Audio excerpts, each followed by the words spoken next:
നമസ്കാരം. ഫോർച്യൂണർ കാറിലേക്ക് നിയന്ത്രണം വിട്ടെത്തിയ ഇന്നോവ ഇടിച്ചുകയറി. ഇന്നലെ വൈകുന്നേരം 5 മണിയോടെയാണ് വെള്ളറട ചൂണ്ടിക്കലിന് സമീപം സംഭവമുണ്ടായത്. അതേസമയം വാഹനം നിർത്താതെ പോയിരുന്നു. നാട്ടുകാർ ചേർന്ന് വാഹനത്തെ പിന്തുടർന്ന് പിടികൂടി.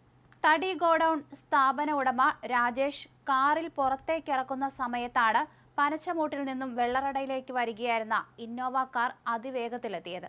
ഇതോടെ തന്റെ വാഹനം സൈഡിലേക്ക് മാറ്റി ചവിട്ടി നിർത്തി. എന്നാൽ നിയന്ത്രണം വിട്ടെത്തിയ ഇന്നോവ ഫോർച്യൂണറിനെയും ഇടിച്ച് കടയ്ക്കുള്ളിലേക്ക് കയറ്റി നിർത്താതെ പോവുകയായിരുന്നു. അതേസമയം കടയ്ക്കുള്ളിലുണ്ടായിരുന്ന സാധന സാമഗ്രികൾ തകർന്നതിനൊപ്പം കാറിനും കേടുപാടുണ്ടായി.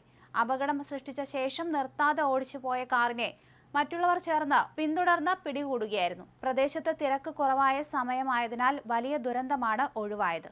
കടയ്ക്കുള്ളിലുണ്ടായിരുന്ന സാധനങ്ങൾക്കൊക്കെ നാശനഷ്ടം സംഭവിച്ചിട്ടുണ്ട്.